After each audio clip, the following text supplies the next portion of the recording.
Her son forgot to press the end call button after a call. What she heard in the background changed. Sarah moved through the quiet of her apartment with the comfort of routine. The clock on the wall ticked steadily as the final orange glow of the evening sun spilled through the window blinds. The day had been uneventful: grocery shopping, a load of laundry, a bit of idle scrolling through her phone. But now, as she lowered herself onto the couch with a cup of herbal tea, a small smile tugged at her lips. Her phone buzzed with an incoming call, and she picked it up, already recognizing the caller ID, Aiden. "Hey, sweetheart," she said warmly, instantly lighting up. "Hi Mom," came the chipper voice of her 10-year-old, already making her day better just by the sound of it. He sounded full of life. She could hear the faint buzz of cartoons in the background, maybe some clinking dishes. Tom must have been fixing dinner. They talked for a couple minutes, mostly about what Aiden had eaten that day and how he'd finally beat a level on the game he'd been obsessed with. He mentioned something about a fort he built in the backyard, and that his dad had promised they'd make popcorn later. "Sounds like you're having fun," Sarah chuckled. "Yeah. It's okay. Miss you though," Aiden said, voice softening just a little. "I miss you too, lovebug," she replied, heart swelling a little. "Love you, Mom. I love you more." There was a moment of quiet, then the soft click she assumed was the end of the call. Sarah set her phone on the coffee table, leaned back with a sigh, and took a slow sip of her tea. It was just another evening in the soft, familiar rhythm of co-parenting, strange and sometimes lonely, but for tonight, things felt okay. She didn't know the call hadn't ended. Sarah stood up from the couch, stretching her back as she walked toward the kitchen. The apartment was wrapped in that comforting hush that only came when she was truly alone. She took down a wine glass from the cabinet, uncorked a bottle of red she'd been saving, and poured herself a modest serving. With the glass in one hand, she returned to the living room, passing her phone still lying face up on the coffee table. She took a sip, settling back into the couch with a soft exhale. The quiet buzz of life outside her apartment filtered in through the closed windows, cars passing, the distant bark of a dog, wind brushing leaves along the pavement. But then she heard something else. Not from outside. From the phone. It was faint, almost imperceptible beneath the normal hum of the apartment. A small crackle of sound. She leaned forward, frowning slightly, and picked up the phone. Her screen was still dimly lit, the call apparently still ongoing. Confused, she raised it to her ear. At first, all she heard was silence, like the phone was pressed against a pocket or muffled by something. But then a soft, familiar voice filtered through. Aiden. He was talking. Not to her, but to someone else. "I told you to stop it," he whispered. His voice was hushed, frightened. "You're not supposed to be here." Sarah froze. Her wine glass hovered in her hand. Aiden wasn't joking. There was tension in his voice. A cold chill passed through her spine. Then came a second voice, low, male, with a slow, deliberate tone. "I told you. I don't like being ignored." The voice was calm, too calm. It wasn't Tom. This man sounded older, smoother, and there was something strange, something hollow, in the way he spoke. Sarah's breath caught. Who was that? Why was Aiden whispering like he was afraid? Her heart began to race. She turned off the TV, leaned in, and held the phone tighter, trying not to make a sound. She wasn't supposed to be hearing this. But now she couldn't stop. Sarah clutched the phone tighter, her pulse rising with every word she overheard. There was no mistaking it now. Aiden wasn't talking to his father. The tone, the choice of words, the tension, it was all wrong. She knew the sound of Tom's voice even through a wall. This was someone else. Aiden's voice came again, hushed and trembling, like he was trying not to be heard by someone nearby. "I told you not to come back," he said. There was a fragile determination in his words, like he was standing his ground against something far bigger than himself. The reply came a moment later. The man's voice was deep and strangely calm, each word measured, as if he had all the time in the world. "You don't make the rules." The tone sent a jolt through Sarah's chest. It wasn't angry, but it was colder than anything she'd heard before, emotionless and eerily polite. Like someone smiling while holding a knife behind their back. "I'm not scared of you," Aiden said quickly, his voice cracking at the edges. "Oh," the man replied, almost playfully. You should be. Sarah stood frozen, the phone pressed so tightly to her ear that it was beginning to ache. Her mind raced. Was this a game? A prank? Had Aiden's imagination spun out of control? But then she heard the unmistakable sound of movement, footsteps across what sounded like wooden floors. Aiden's breathing quickened. Sarah could hear it, the way it hitched, fast and shallow. You can't be here, Aiden whispered. I was always here, the man answered, soft as a breath. You just stopped looking. Sarah's entire body went numb. This wasn't a game. This wasn't pretend. Whoever was speaking to her son was real. And he was in the house. Sarah's fingers trembled as she pulled the phone away from her ear and stared at the screen. The call was still active, until suddenly, it wasn't. The line dropped with a soft tone, leaving only the standard call log on display. The silence that followed felt louder than anything she had just heard. She immediately tapped Aiden's name again, her thumb slipping once before she steadied herself and hit call. The phone rang once, twice, and then went straight to voicemail. Her stomach sank. She tried again, this time sending a flurry of texts. Aiden? Are you okay? Pick up. Who was that man? Please, sweetheart. I need to know you're safe. Each message showed delivered, then, moments later, read. But no reply. The air around her seemed to thicken. Her breath came faster, shallow and uneven, like the walls were pressing in. She checked the time, just past 8:30 p.m. Not too late. Tom should still be awake. Maybe it was nothing. Maybe it was some game, something Aiden saw on YouTube and decided to mimic. But the way he had spoken, and that voice wasn't a child's fantasy. It had weight, menace, presence. Her mind reeled. Was Tom even there? Had he left Aiden alone? Had someone broken in? She called Tom's number. No answer. Again. Voicemail. This couldn't be happening. Not tonight. Not her son. Her feet itched to move, her whole body buzzing with nervous electricity, but her brain refused to give her answers. Every possibility that surfaced only added another layer of dread. Sarah stared at the last message, read 8:37 p.m. She whispered out loud, Aiden, please answer me. No reply. Just the soft hum of her apartment, and the loud, paralyzing silence on the other end. Sarah dialed Tom's number again, her thumb moving on autopilot, heart thudding in her chest. Ring after ring. No answer. She tried again. Still nothing. No voicemail, no text, not even the mechanical voice telling her the number was unavailable, just the hollow emptiness of a call that went nowhere. Again and again she tried, desperation mounting with each second. Her thoughts spiraled. Tom wasn't perfect, far from it. Their marriage had ended for more than just incompatibility. His temper. The drinking. The late nights that bled into early mornings. Even after their divorce, there had been moments when she questioned if Aiden was truly safe during his visits. But Aiden had always come back smiling. Always said things were fine. Still, little memories began to rise, conversations she'd brushed aside. A neighbor mentioning a shouting match in Tom's driveway late at night. Aiden once saying, Dad talks to the wall sometimes.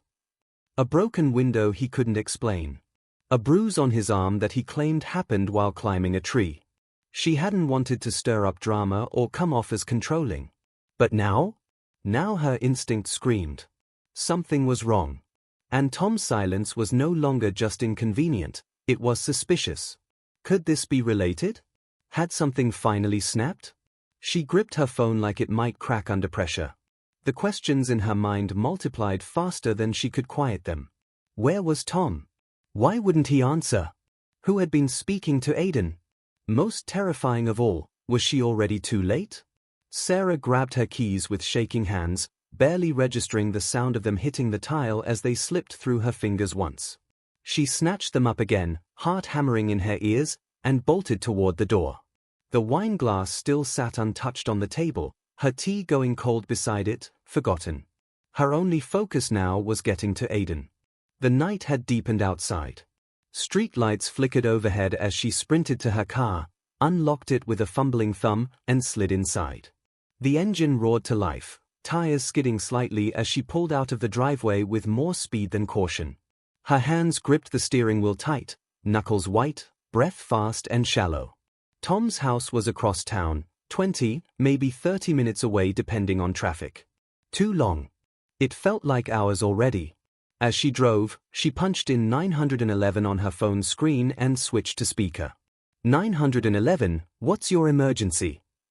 My son, he's at his father's house, and I think something's wrong.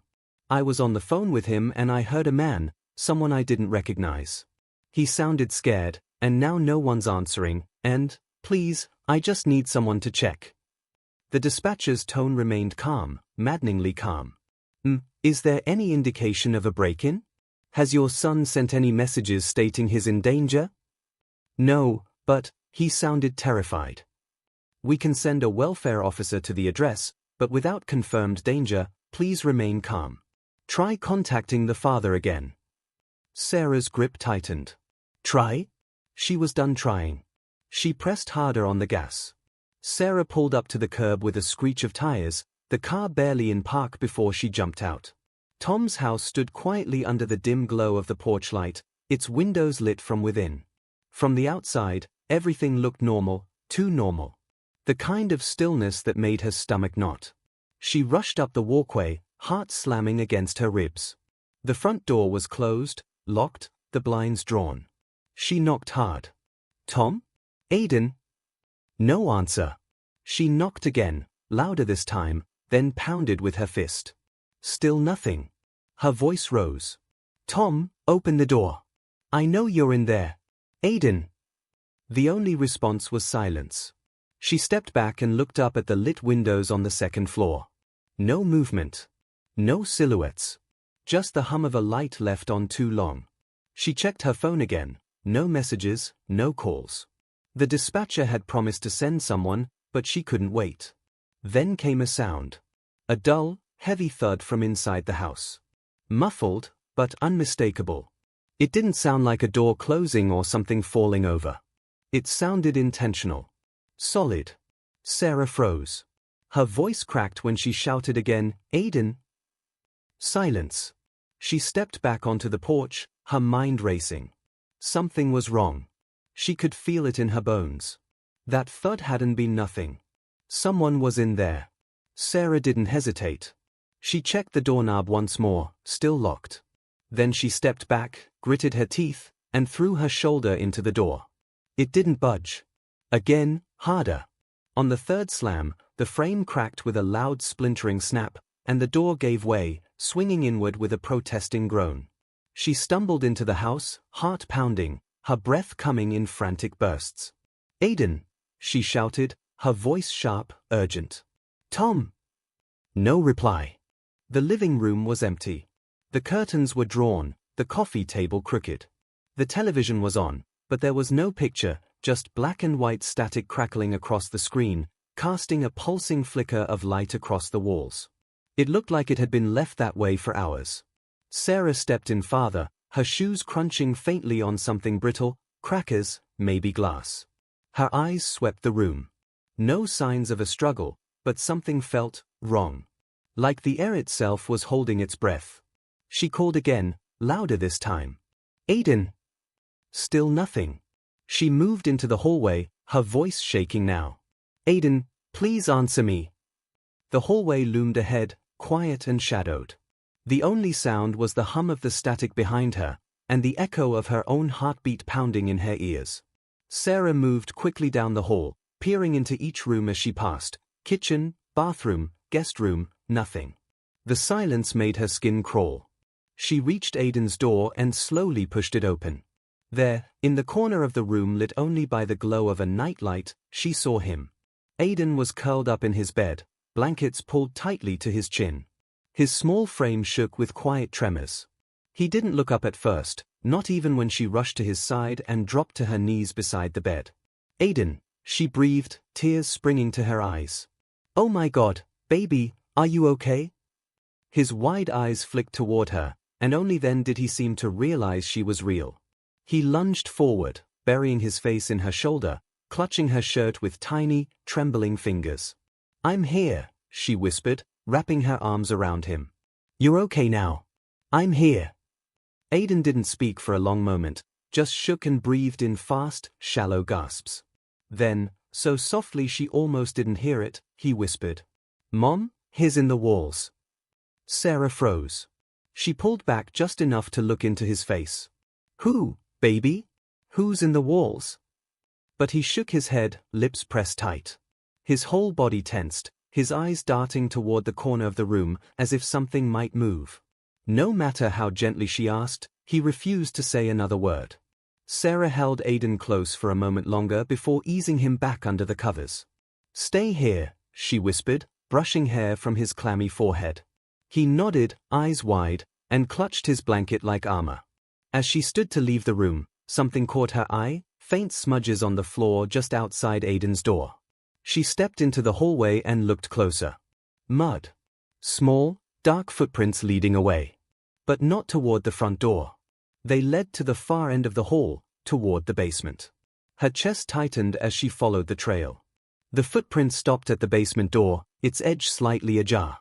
A cold draft seeped out from the gap, curling around her ankles.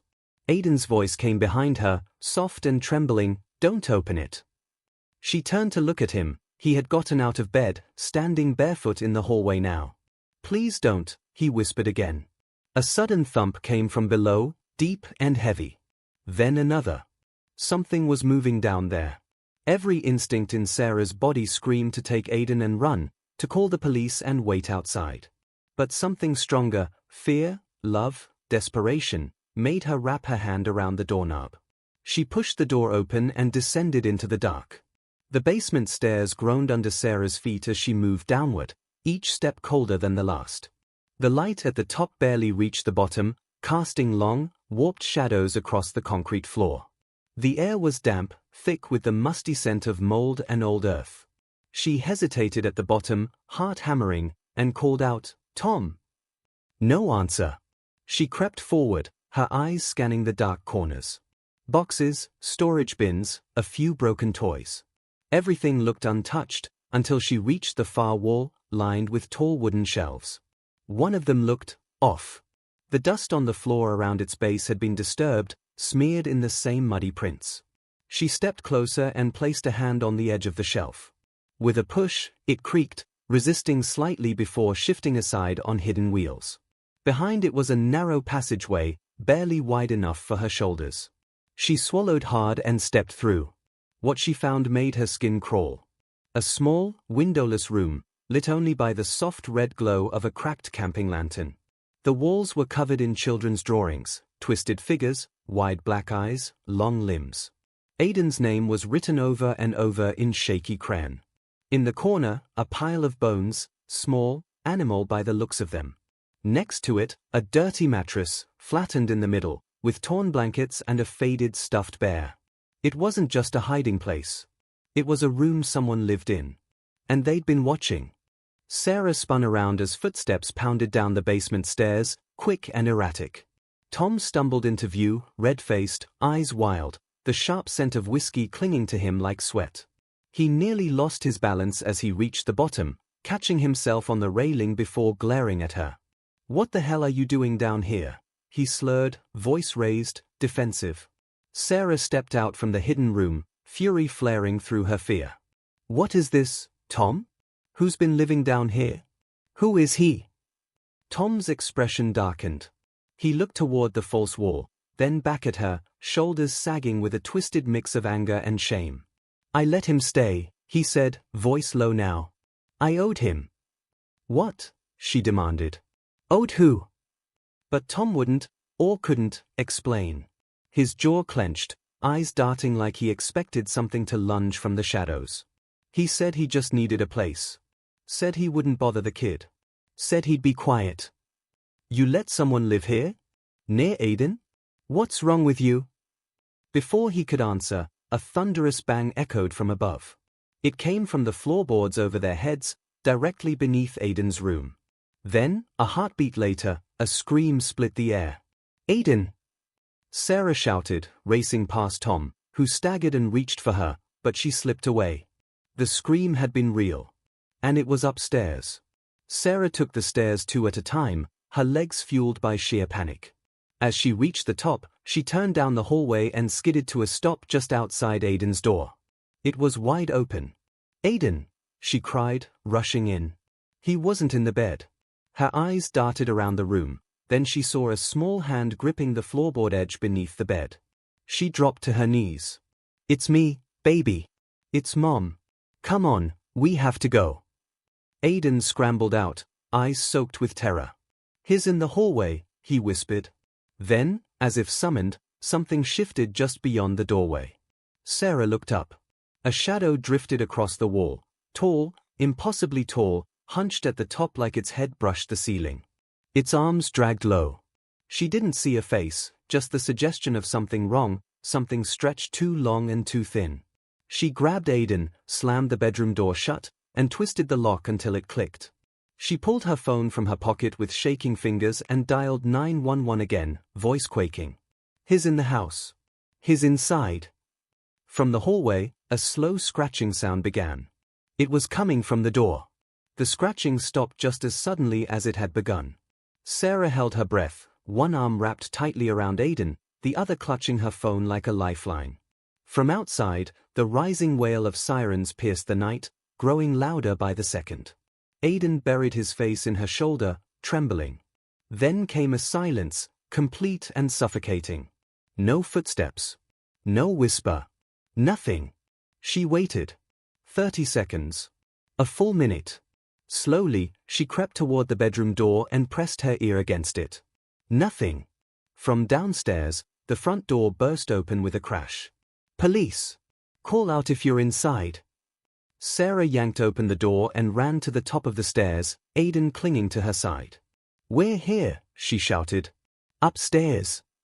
Officers flooded in, guns drawn. One gestured for them to stay back as others swept through the house. It didn't take long for someone to call out from the basement. "We found a man, he's unconscious. Head wound. Call EMS." Sarah's heart sank. Tom. But no one else was found. No tall man. No intruder. Except, on the hallway wall, just beside Aiden's room, an officer paused, frowning at something scorched into the paint. 5 long, clawed handprints. Burned into the wall. Back at the hospital, once the chaos had dulled and Tom was stabilized, Sarah sat with Aiden curled against her side, wrapped in a blanket. An officer gently asked if he remembered anything, but Aiden just stared at the floor.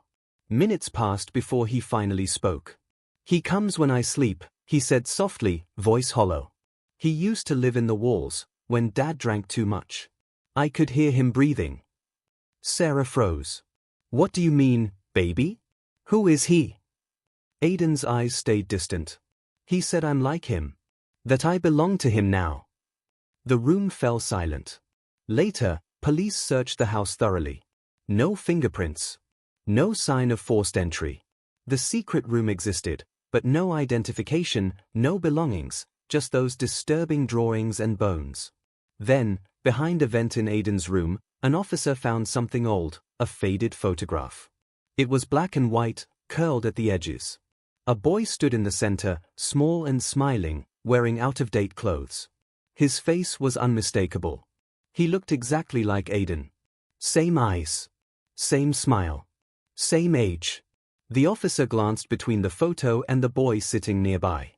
"What the hell?" he muttered. But no one could explain it. Weeks passed in a blur of legal paperwork, sleepless nights, and slow recovery. Tom remained in the hospital for some time but eventually faded from their daily lives. Sarah was granted full custody with little resistance. Whatever fight Tom had left seemed to vanish with the strange events of that night. Aiden began seeing a child therapist twice a week. He rarely spoke much during sessions, but his drawings said more than words could. Page after page showed the same thing. A tall, stretched figure with long arms and an impossibly wide grin. Sometimes it was standing in a hallway. Sometimes behind a door. But always watching. At home, things were quiet, almost peaceful. Sarah tried to rebuild a sense of safety, keeping lights on at night, letting Aiden sleep in her room if he needed. She did everything she could to convince him that it was over. That he was safe. But one night, as she tucked him in, Aiden looked up at her with clear, steady eyes and said, "He's not gone, Mom. He's just waiting. Waiting for another call." Sarah's blood ran cold. The phone on her nightstand lit up from an unknown number. She didn't answer. It was late, past midnight, when Sarah sat alone on the couch, the glow from the TV flickering softly across the dark room. Aiden had fallen asleep hours ago, curled beside her with his sketchbook still clutched in one hand. She gently slid it from his fingers, setting it aside, careful not to wake him. Exhausted but restless, she reached for her phone and began scrolling through old photos, messages, anything to keep her mind from wandering too far into memory. It was then, purely by accident, that she opened her call history. Her eyes narrowed. An outgoing call. Recent. Placed just after 3 a.m. 2 nights ago. But she hadn't made it. The number it had been dialed to was chilling. Her own. Confused, she tapped on the entry and saw that there was a voicemail recording attached, automatically captured by her provider. With hesitation, she pressed play. At first, there was only static. Faint and distant, like wind over dry leaves. Then came the softest whisper, almost missed in the noise. "Aiden," she murmured. Then the voice came again. This time, unmistakably her son's. Quiet. Flat. His back. The phone slipped slightly in her hand. She looked over at Aiden. He was still asleep, breathing steady. But before she could move, the phone lit up again. A new call was coming in. No name. No number. Just unknown. Behind her, in the darkness of the hallway, another phone began to ring. And this time, it wasn't hers.